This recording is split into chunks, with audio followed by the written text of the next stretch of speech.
Hi అండి, welcome back to కథల పొదరిల్లు. Please ముందుగా వీడియోకి ఒక చిన్న లైక్ చేయండి. లైక్తో పాటు హైప్ ఇవ్వండి. కొత్తగా ఎవరైనా మన ఛానల్ని చూస్తే ప్లీజ్ సబ్స్క్రైబ్ చేసుకోండి. ఈరోజు కథ my dear Satyabhama, episode number 66. కథను రచించిన వారు తన్వి గారు, వాయిస్ ఓవర్ శ్వేత. ఇక కథలోకి వెళ్ళిపోదాం. షాపింగ్ మాల్లో బిల్ వేయించుకుంటున్న నిషా చేతిలో నుంచి చంటి బిడ్డతో ఉన్న భార్గవిని చూసి షాక్ అయింది. అసలు అక్కడ ఏం జరిగిందంటే, షాపింగ్కి వెళ్ళాలని అభినవ్తో చెప్పి బయటకు వస్తున్న భార్గవికి హాస్పిటల్ రిసెప్షన్ దగ్గర ఎవరో తనకి తెలిసిన వ్యక్తులు కనిపించేసరికి ఆగిపోయింది. సివియర్ యాక్సిడెంట్ వల్ల ఇక్కడ అడ్మిట్ అయిన మిస్టర్ అభినవ్ రూమ్ ఎక్కడండి అని రిసెప్షన్లో అడుగుతూ కనిపించింది కీర్తి. ఇది ఎక్కడో విన్న వాయిస్లా ఉందే అనుకుంటూ అటువైపు చూసిన భార్గవికి ఒకప్పుడు సన్నగా చీపురు పుల్లలా ఉండే కీర్తి ఇప్పుడు బొద్దుగా సున్నుండలా మారిపోయి కనిపించింది. ఈ ఫేస్ని ఎక్కడో చూశాను, కానీ ఈ అవతారం మాత్రం ఇది కాదే. ఈ కీర్తి బేబీ ఇంతలా ఎలా మారిపోయింది అనుకుంటూ కీర్తి వైపే పరిశీలనగా చూస్తూ ఆమెకు ఎదురుగా వెళ్ళి నిలబడింది భార్గవి. అభినవ్ రూమ్ నెంబర్ తెలుసుకొని వెనక్కి తిరిగిన కీర్తి ఎదురుగా తన వైపే ఏదో జూలో ఉన్న జంతువుని చూస్తున్నట్టు చూస్తున్న భార్గవి కనిపించేసరికి గతుక్కుమంది. అప్రయత్నంగా కీర్తి అడుగులు వెనక్కి పడుతుంటే, ఎవరండి మీరు? ఎందుకు నా వైపు అలా చూస్తున్నారు అని భార్గవిని కంగారుగా అడిగింది. ఒసే కీర్తి, నేనే, నన్ను మర్చిపోయావా అంటూ పజిల్ వదిలింది భార్గవి. ఈ వాయిస్ ఎక్కడో విన్నట్టుంది. ఎవరప్పా ఈమె? పైగా నన్ను ఒసే అని పిలుస్తుంది అనుకుంటూ ఎంతసేపు భార్గవిని పరిశీలించి చూసిన తనకి ఆ రూమ్ లైఫ్లో ఇప్పటివరకు చూస్తున్నట్టే, ఆ రూపం లైఫ్లో ఇప్పటివరకు చూస్తున్నట్టే గుర్తు రాకపోవడంతో, సారీ అండి, మీరు ఎవరో గుర్తుపట్టలేదు. అయినా మనం ఇంతకుముందు ఎప్పుడైనా కలిసామా అని అయోమయంగా అడిగింది కీర్తి. ఒసే క్రాక్ ఫెలో, నేనే, నీ రూమ్మేట్ భార్గవిని. నన్ను పూర్తిగా మర్చిపోయావు కదూ అంటూ బుంగమూతి పెట్టింది భార్గవి. ఏంటి, భార్గవినా? మీరు భార్గవినా? బాబోయ్ దెయ్యం అంటూ పెద్దగా ఒక అరుపరిచి అప్పుడే చంటిబిడ్డను ఎత్తుకొని తన పక్కకు వచ్చిన ఒక అమాయకపు ప్రాణి రెండో చంకన ఎక్కింది కీర్తి.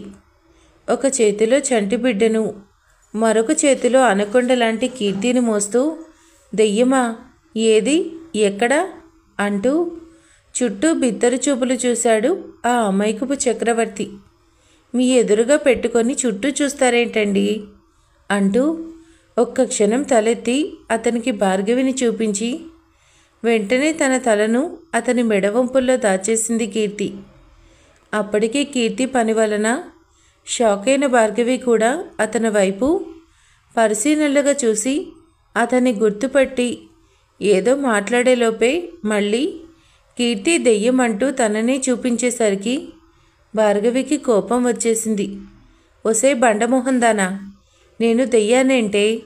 నువ్వే గాడిదవి, అడ్డుగాడిదవి, బక్కపీనుగువి, ఒరుగునక్కవి అంటూ స్వచ్ఛమైన తెలుగులో అందమైన తిట్ల దండకం మొదలుపెట్టింది భార్గవి. ఏంటి, ఇది మీ కళ్ళకి బక్కపీనుగా? బక్కపీనులా కనిపిస్తుందా? ఎవరండి మీరు? ఈ బండదాన్ని మొయలేక చచ్చిపోతుంటే బక్కపీనుగు అంటారా అని ఏడుపు గొంతు వేసుకొని భార్గవి మీద ఫైర్ అయ్యాడు ఆ అర్భక ప్రాణి. ఇప్పుడు కాదులే, ఊరుకోబయ్యా. దీనికోసం నేను ఈ తిట్లు కనిపెట్టిన టైంలో ఇది బక్కగానే ఏడ్చింది అని ఎక్స్ప్లెయిన్ చేసింది భార్గవి. అయితే అంత కామెడీగా అయినప్పటికీ ఒక్కసారిగా ఎమోషనల్ అయిపోయాడు ఆ వ్యక్తి. ఏంటి భయ్యానా? నన్ను అలా పిలిచేది ఒక్కరే, ఇంతకీ ఎవరు మీరు అని మరింత ఎమోషనల్ అవుతూ కీర్తిని కిందకి దించేసి భార్గవికి మరింత దగ్గరగా వచ్చి అడిగాడు ఆ వ్యక్తి.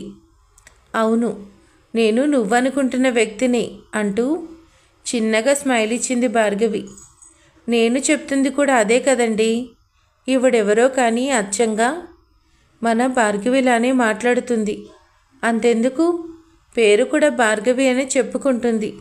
అందుకే కదా నేను దెయ్యమని అరిచాను అంటూ అతని భుజం మీద చెయ్యి పెట్టి అతని ముందుకు రానివ్వకుండా వెనక్కి ఆపుతూ చెప్పింది కీర్తి. ఒసే పండుకోతి మొహందానా, ఇంకొకసారి నన్ను దెయ్యం అన్నావంటే నిన్ను నిజంగానే తీసుకెళ్ళి ఎర్రగడ్డ మెంటల్ హాస్పిటల్లో జాయిన్ చేయిస్తా. నువ్వు ఫిక్స్ అయిపో అని బెదిరించింది భార్గవి. దెయ్యం అనకపోతే ఇంకేమనాలి? ఈ శరీరంలో ఉంది భార్గవి ఆత్మ అని నాకు అర్థమవుతుంది. 8 సంవత్సరాల తర్వాత ఇంత సడన్గా ఈ అమ్మాయి శరీరాన్ని ఆవహించి ఇక్కడికి రావాల్సిన అవసరం ఏముంది? సీనియర్ సార్ కోసం వచ్చావా? ఇంతకీ ఆయన్ని కలిసావా? అంటూ అదేవిధంగా మళ్ళీ తింగర్ ప్రశ్నలు మొదలుపెట్టింది కీర్తి. అరే, చెప్తుంటే మళ్ళీ అలాగే వాగుతావు. నేనేమీ నువ్వు అనుకుంటున్నావులో దెయ్యాన్నో ఆత్మనో కాదు. 100% ఒకప్పుడు మీ ఫ్రెండ్ భార్గవిని, జస్ట్ రూపం మారిందంతే అని మళ్ళీ సీరియస్గా చూసింది భార్గవి. ఆ వ్యక్తి మాత్రం వాళ్ళిద్దరి మాటలను అస్సలు పట్టించుకోవడం లేదు. ఒక్క రూపంలో తప్ప మిగిలిన అన్ని విషయాల్లోనూ ఆమెలో అతనికి పూర్తిగా భార్గవి మాత్రమే కనిపిస్తుంటే అసలు అదంతా ఏంటో అర్థం కాక అయోమయంగా చూస్తుండిపోయాడతను. అయితే కీర్తి మాత్రం అస్సలు తగ్గేదే లేదు. అదే నీ రూపం ఇలా ఎందుకు మారిపోయింది అనే కదా అడుగుతున్నాను. పైగా నువ్వు మా కాలేజ్ డేస్లోనే చనిపోయావు కూడా అంటూ భార్గవి ఇరిటేట్ చేయడానికి అన్నట్టే మాట్లాడుతుంది కీర్తి. అయితే కీర్తి మాటలు పట్టించుకోకుండా అతను భార్గవికి దగ్గరగా వచ్చి క్షణక్షణానికి మారుతున్న భార్గవి ముఖ కవలికలు గమనిస్తూ ఆప్యాయంగా ఆమె తల మీద చేయి పెట్టి, భార్గవి, నువ్వేనా? నిజంగా బ్రతికే ఉన్నావా? మరి బ్రతికే ఉంటే ఇన్నాళ్ళు మేమెవ్వరం నీకు గుర్తు రాలేదా? అంతేలే, నేరుగా వాడి దగ్గరికి వెళ్ళి సెటిల్ అయ్యావు. కానీ ఇన్ని సంవత్సరాల్లో మీ ఇద్దరిలో ఒక్కరిని కూడా మేమెవ్వరం గుర్తు రాలేదా అని మరింత ఎమోషనల్ అవుతూ అడిగాడు ఆ వ్యక్తి. అతని కళ్ళ వెంట నీరు కారుతుంటే అప్రయత్నంగా భార్గవి కళ్ళు కూడా చెమ్మగిల్లాయి. కీర్తితో పాటు కనిపించిన రాజు భార్గవిని చూసి ఎమోషనల్ అవ్వడంతో, ఆ రోజు యాక్సిడెంట్ తర్వాత అసలు మాకు ఏం జరిగిందో ఇప్పటికి కూడా నాకు తెలీదు భయ్యా. గడిచిన 8 సంవత్సరాలు ఎక్కడ బ్రతికానో కూడా నాకు తెలీదు. మెమరీ లాస్ అయ్యాను. అయితే అనుకోకుండా ఈ మధ్య జరిగిన ఇంకో యాక్సిడెంట్లో నా మెమరీ నాకు తిరిగొచ్చింది. అప్పుడు నేను లేచేసరికి అభినవ్తోనే ఉన్నాను. నా రూపం మారిపోయింది. అమ్మా నాన్నలు చనిపోయారని కూడా అభి చెప్తే తప్ప నాకు తెలీదు. అభినవ్ ప్రేమ విషయంలో తప్ప మిగిలిన నా జీవితం అంతా ఎందుకో కానీ వేరే ఎవరో జీవితాన్ని నేను బ్రతుకుతున్నట్టు అనిపిస్తుంది. ఈ నెల రోజుల్లో నేను ఇంత మాత్రం కోలుకోగలిగానంటే అభి ప్రేమ, వైష్ణవి అత్తయ్య ఆప్యాయత మాత్రమే కారణం అంటూ తన జీవితం గురించి తనకు తెలిసిన వరకు చెప్పింది భార్గవి. ఏంటి, నీ జీవితంలో ఇంత జరిగిందా అన్నట్టు ఫ్రెండ్స్ ఇద్దరూ భార్గవి వైపు ఆశ్చర్యంగా చూశారు.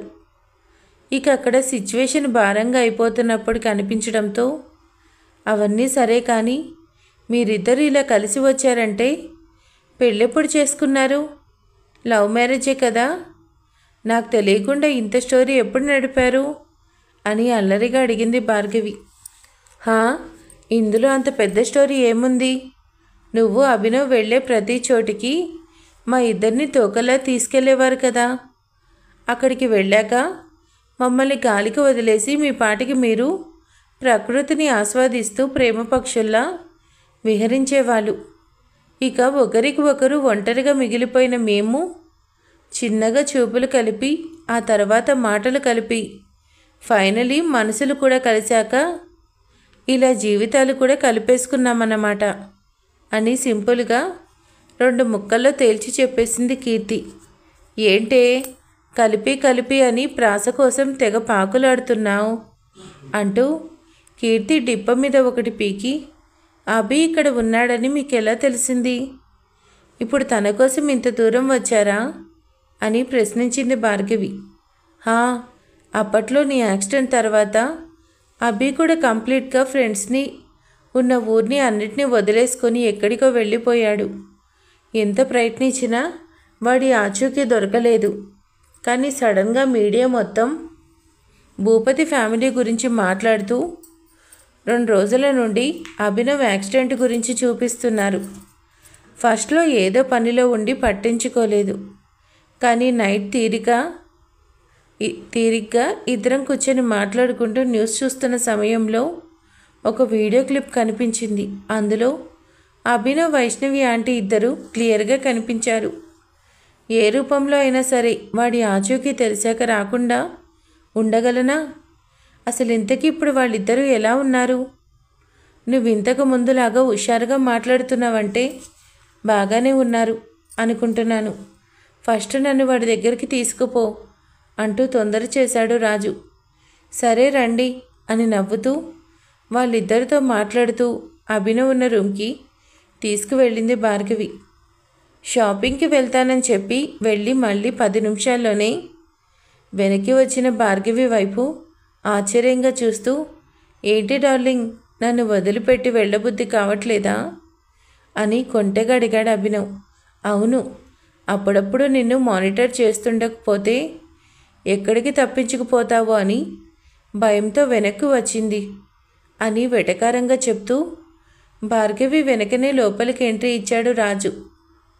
తన మాటలకి భార్గవి సిగ్గుపడుతూనో లేదంటే చిరుకోపంగానో తనతో ఏదో ఒక రెస్పాన్స్ ఇవ్వాల్సింది పోయి అక్కడ వేరే వాయిస్ వినిపించడంతో ఆశ్చర్యంగా చూసిన అభినవ్ అక్కడ రాజు కనిపించకపోవడంతో నమ్మలేనట్టు చూస్తూ, రే రాజు, వాట్ ఏ ప్లెజెంట్ సర్ప్రైజ్ అన్నాడు. సర్ప్రైజ్ రా, చెప్పబెట్టకుండా ఊరు వదిలి వెళ్ళిపోయి నువ్వు షాక్ ఇచ్చినప్పుడు నేను ఎలా సర్ప్రైజులు ఇవ్వడం తప్ప అని కోపంగా చూస్తూ అతని దగ్గరికి వెళ్ళాడు రాజు. కొన్ని క్షణాలు అభినవ్ వైపు సీరియస్గా చూసి ఒక్కసారిగా అతన్ని గట్టిగా హక్ చేసుకొని చిన్నపిల్లాడిలా ఏడ్చేశాడు రాజు. వాళ్ళిద్దరి స్నేహాన్ని అపురూపంగా చూస్తుండిపోయారు కీర్తి, భార్గవి. 5 నిమిషాల్లోనే అక్కడ సీన్ పూర్తిగా మారిపోయింది. నలుగురు కూర్చొని హాయిగా నవ్వుకుంటూ మాట్లాడుకుంటూ లోకాన్ని మర్చిపోయారు. కానీ వాళ్ళకి ప్రపంచాన్ని మళ్ళీ గుర్తు చేయడానికి కీర్తి ఒడిలో చంటాడున్నాడు కదా, వాడు క్యారమ్ అంటూ ఏడుపు రాగం అందుకోవడంతో ఈ లోకంలోకి వచ్చి కాసేపు వాటిని సముదాయించే పనిలో పడ్డారు. అప్పటికి అభినవ్ తన ఫ్రెండ్స్ వచ్చినప్పటి నుండి కనీసం మంచినీళ్ళు కూడా తాగలేదన్న విషయం గుర్తొచ్చి, భార్గవి, నువ్వు క్యాంటీన్కి వెళ్ళి కాఫీ తీసుకొస్తావా అని అడిగాడు అభినవ్. అయ్యో నామతి మండా, నేను మీతో కబుర్లలో పడిపోయాను కానీ ఈ విషయమే మర్చిపోయాను అంటూ హడావిడిగా భార్గవి పైకి లేచింది. కానీ నేను కూడా వస్తాను ఆగవే అంటూ కీర్తి కూడా ఆమెతో వెళ్ళబోయింది. బట్ చంటాడు అప్పుడు మంచి ఆకలి మీద ఉండడంతో కీర్తికి కదిలే ఛాన్స్ వాడు ఇవ్వలేదు. దాంతో భార్గవి చిన్నగా నవ్వి, నువ్వు ఫస్ట్ వాడి సంగతి చూసుకో, క్యాంటీన్ పక్కనే ఉందిగా, ఇప్పుడే వచ్చేస్తా అని చెప్పేసి వెళ్ళిపోయింది భార్గవి. ఆమె వెళ్ళిన వైపే నవ్వుతూ చూస్తూ, తను చనిపోయింది అన్నారు కదరా సీనియర్ సార్, అసలు మళ్ళీ తను మీ జీవితంలోకి ఎలా వచ్చింది అని అడిగింది కీర్తి. ఒకే ప్రశ్న భార్గవిని అభినవ్ని మార్చి అడగడంలో ఆమెకి ఎలాంటి దురుద్దేశం లేదు. కేవలం రూపం మారినప్పటికీ తనతో కలిసి అల్లరి చేసిన తన ఫ్రెండు, మళ్ళీ చూడలేను అనుకున్న తన ఫ్రెండ్ ఇలా కనిపించేసరికి ఏదో తెలియని ఆరాటంతో అలా అడిగేసింది కీర్తి. రాజు కళ్ళలో కూడా అలాంటి ప్రశ్నలు ఉండడం గమనించిన అభినవ్ వాళ్లతో తనకు భార్గవికి రెండోసారి జరిగిన పరిచయం దగ్గర నుండి అంతా క్లియర్గా ఎక్స్ప్లెయిన్ చేశాడు. అందులో భాగంగానే సిద్ధార్థతో భార్గవికి జరిగిన పెళ్లి గురించి, వాళ్ళు విడిపోవడం, భార్గవి మీద జరిగిన అటాక్, ఇంకా మధ్యలో ఒకసారి అభినవ్ని కలిసిన డాక్టర్, అతనితో భార్గవికి జరిగిన సర్జరీ గురించి చెప్పడం అన్నీ వివరించాడు. ఓ మై గాడ్, ఇంత జరిగిందా అన్నట్టు కీర్తి రాజు ఇద్దరూ ఆశ్చర్యంగా చూస్తుండిపోయారు. ఇంతలో వాళ్ళ మాటల్ని ఇంటరప్ట్ చేస్తూ అభినవ్ మొబైల్ రింగ్ అయింది. కాల్ చేసింది పోలీస్ ఆఫీసర్ శ్రీరామ్. భార్గవి వచ్చేస్తుందేమో అని కంగారు పడుతూనే కాల్ ఆన్సర్ చేశాడు అభినవ్. సార్, మీరు హాస్పిటల్లో ఉన్నారని నాకు తెలుసు. ఇప్పుడు మీరు నాతో మాట్లాడగలిగే సిచ్యువేషన్లు ఉండలేదని కూడా తెలుసు. కానీ నాకు ఒక ఇంపార్టెంట్ క్లూ దొరికింది. ఆ విషయాలేమీ ఇప్పుడు నేను మీకు ఫోన్లో చెప్పలేను. అన్నీ మీకు మెయిల్ చేశా, ఒకసారి చూడండి అని చెప్పి కంగారుగా కాల్ కట్ చేశాడు శ్రీరామ్. అతని ప్రవర్తన వింతగా అనిపించింది అభినవ్కి. అయినా సరే భార్గవి విషయంలో అతను ఎలాంటి క్లూ పంపించాడో అని ఫాస్ట్గా మొబైల్ ఆన్ చేశాడు అభినవ్. ఏమో కొన్ని డాక్యుమెంట్స్ ఇంకా కొన్ని వీడియోస్ ఉన్నాయి శ్రీరామ్ పంపించిన మెయిల్లో. అతను వాటిని చెక్ చేయాలి అనుకునే లోపే కాఫీ ఇంకా కొంత స్నాక్స్ తీసుకొని అక్కడికి వచ్చింది భార్గవి. వెంటనే మొబైల్ క్లోజ్ చేసి పక్కన పెట్టేసి, గర్ల్స్, మేమిద్దరం చాలా రోజుల తర్వాత కలిసాం కదా, కాసేపు మమ్మల్ని ఒంటరిగా వదిలేస్తే బాయ్ థింగ్స్ షేర్ చేసుకుంటాం అని కావాలని అన్నాడు అభినవ్. తను బయటికి వెళ్ళేటప్పుడు కూడా బాగానే ఉన్న అభినవ్ ఇప్పుడు ఎందుకు అలా బిహేవ్ చేస్తున్నాడో భార్గవికి అర్థం కాలేదు. అయితే అభినవ్ మాటల్లో భార్గవి గతం గురించి తెలుసుకున్న కీర్తికి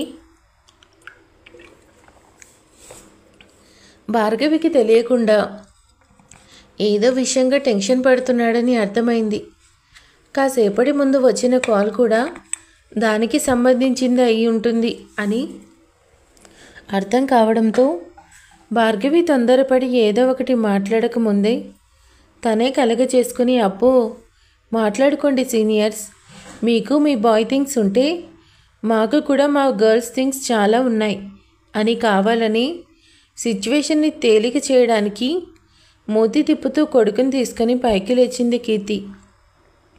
ఓయ్ రాక్షసి, నువ్వు మరీ అంతగా అపార్థం చేసుకోకు, వాడేదో క్యాజువల్గా అన్నాడు అంటూ రాజు అమ్మని ఆపపోయాడు. అతని అమాయకత్వానికి అతని వైపు గరుకుగా చూశాడు అభినవ్. కీర్తికి కూడా అక్కడ సిచ్యువేషన్ చూసి నవ్వొచ్చింది.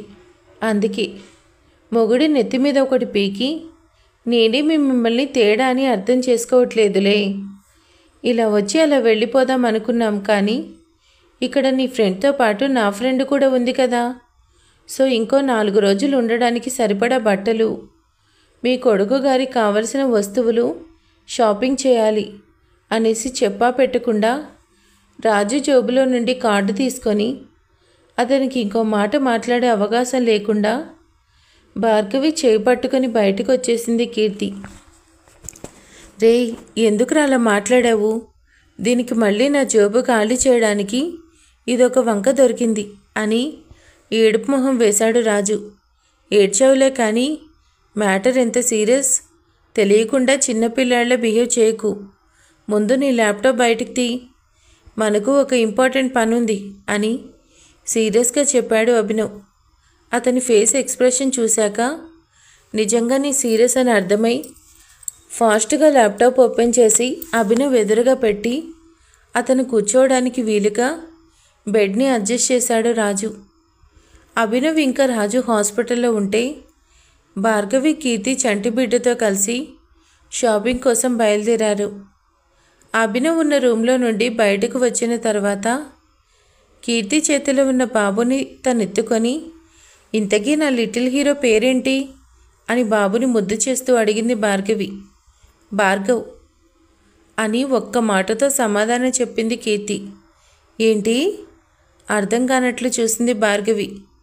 ఏంటేంటి, నా కొడుకు పేరు భార్గవ్ అంటూ సూటిగా చూసింది కీర్తి. అంటే నా పేరు పెట్టుకున్నావా? నవ్వుతూ అడిగింది భార్గవి. హా, మనమిద్దరం కలిసింది 1 సంవత్సరం అయినప్పటికీ నీతో ఉన్న కాలం నా జీవితంలోని బెస్ట్ లైఫ్ టేస్ట్ చేశాను. నాకు కూతురు పుడితే నీ పేరే పెట్టుకొని నీలాగే పెంచాలి అనుకున్నాను. కొడుకు పుట్టాడు, అయినా నీ పేరే పెట్టుకున్నా. ఇక నీ పేరంటే మా ఆయన అడ్డు చెప్తాడా చెప్పు? ఏకగ్రీవంగా అదే పేరు డిసైడ్ అయిపోయింది అని నవ్వుతూ వివరించింది కీర్తి. తన ఫ్రెండ్స్కి తన మీద ఉన్న ప్రేమ ఆప్యాయతలకు పొంగిపోయింది భార్గవి. కళ్ళ వెంట ఆనంద బాష్పాలు వస్తుంటే భార్గవిని గుండెలకు హత్తుకొని ముద్దాడుతూ, నా కోసం ఎంత చేశావు, మరి నీ కోసం నేనేం చేయగలనే అని కీర్తిని అడిగింది భార్గవి. చాలా సింపుల్ డార్లింగ్, అర్జెంటుగా సీనియర్ని పెళ్లి చేసేసుకొని నా కోసం ఒక చక్కటి ముద్దుగుమ్మని కనిపెట్టావనుకో, పెద్దయ్యాక నా కొడుకిచ్చి పెళ్లి చేసుకుంటా అని అల్లరిగా చూసింది కీర్తి. అభితో పెళ్ళి అనగానే భార్గవి చెంపలు కెంపులయ్యాయి. అబ్బో, ఇదంతా సిగ్గే, కాస్త ఈ సిగ్గుని మీ ఫస్ట్ నైట్ వరకు దాచుకోవే అంటూ ఆట పట్టించింది కీర్తి. ఏయ్ నిన్ను అంటూ కొట్టడానికి చేయలేపిన భార్గవికి అందకుండా హాస్పిటల్ ఎంట్రన్స్ వైపు పరుగు తీసింది కీర్తి. వాళ్ళిద్దరూ అలా హాస్పిటల్లో ఉన్నామన్న విషయం కూడా మర్చిపోయి కులాసాగా నవ్వుకుంటూ మాట్లాడుకుంటూ ఎంట్రన్స్ దగ్గరికి వెళ్ళేసరికి వాళ్ళకి శాంతి ఎదురొచ్చింది. ఏంటి భార్గవి, చాలా లేట్ అయినట్టుంది కదా, చాలాసేపు నీకోసం వెయిట్ చేశాను. నువ్వు రాకపోయేసరికి ఏదైనా ప్రాబ్లం ఏమో అనుకొని నేనే వచ్చా అని అప్పుడు కూడా భార్గవి నవ్వుతూ ఉండడంతో ఆశ్చర్యంగా చూస్తూ చెప్పింది శాంతి. అయ్యో, ప్రాబ్లం ఏం లేదంటీ. అభికి నాకు కామన్ ఫ్రెండ్స్ ఇంకా మా కాలేజ్ ఫ్రెండ్స్ వచ్చారు. సో కాసేపు వాళ్ళతో మాట్లాడుతూ ఉండిపోయాను. ఇదిగో తనని తీసుకొని మీ దగ్గరికి వస్తున్నాను అంటూ తన పక్కనే ఉన్న కీర్తిని చూపించింది భార్గవి. పరిచయాలు అయిపోయాక హాస్పిటల్ పార్కింగ్ వైపు వెళ్ళారు ముగ్గురు. కీర్తి కార్ డ్రైవింగ్ సీట్లో కూర్చుంటే భార్గవి ఆమె పక్కనే కూర్చుంది. శాంతి బాబుని తీసుకొని వెనక సీట్లో కూర్చుంది. కీర్తి డ్రైవింగ్ స్టార్ట్ చేస్తూనే మ్యాప్లో ఒక మంచి షాపింగ్ మాల్కి రూట్ సెట్ చేసుకుంది. భార్గవితో కలిసి నలుగురు షాపింగ్ మాల్లోకి ఎంట్రీ ఇచ్చారు. భార్గవి శాంతి కూడా బట్టలు కొనుక్కోవాలి, కానీ పెద్దల కంటే ముందు భార్గవి కోసం షాపింగ్ చేయాలని కిడ్స్ జోన్కి వెళ్ళారు. కీర్తి కాకుండా ఇంకో ఇద్దరు ఉండడంతో ఆ బుజ్జోడికి బట్టలు సెలెక్ట్ చేయడం పెద్ద తలనొప్పి అయిపోయింది. వాడి కోసం సెలెక్ట్ చేసిన డ్రెస్సెస్ ఒక్కటి కూడా ఫైనలైజ్ అవ్వట్లేదు. కీర్తి తీసింది భార్గవికి నచ్చలేదు, శాంతి తీసింది కీర్తికి నచ్చలేదు, భార్గవి తీసింది ఇద్దరికీ నచ్చలేదు. సో 2 నెలల వయసున్న భార్గవి కోసం షాపింగ్ మాల్స్లో ఉన్న మోడల్స్ అన్నీ బయటకు తీపించి అక్కడున్న సేల్స్ గర్ల్స్కి పిచ్చెక్కేలా చేశారు. భార్గవికి తన బిడ్డను కోల్పోయిన విషయం తనకి గుర్తు లేనప్పటికీ ఆ బుజ్జిబాబుని చూస్తుంటే మనసులో నుండి అమ్మతనం తన్నుకొస్తూ వాడిని ఒక్క క్షణం కూడా వదిలిపెట్టబుద్ధి కాలేదు.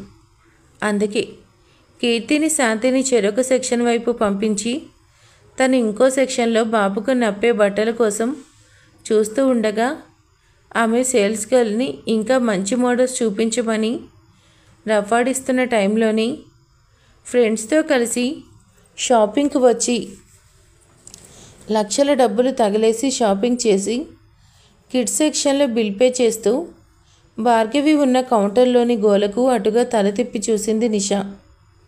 భార్గవి చాలా సంతోషంగా ఉంది కదా ఈ ఎపిసోడ్లో. కీర్తి అలాగే రాజు రావడంతో చాలా సంతోషంగా ఉంది. మరి ఆ సంతోషం ఎక్కువ రోజులు ఉంటుందా? మళ్ళీ కథలో ఏ ట్విస్ట్ వస్తుంది ఏంటి అనేది ఇక రాబోతున్న ఎపిసోడ్లో చూద్దాం. మీకు కనుక ఈ వీడియో నచ్చితే ప్లీజ్ లైక్ చేయండి, అలాగే మన ఛానల్ని సబ్స్క్రైబ్ చేసుకోండి. Thank you for watching.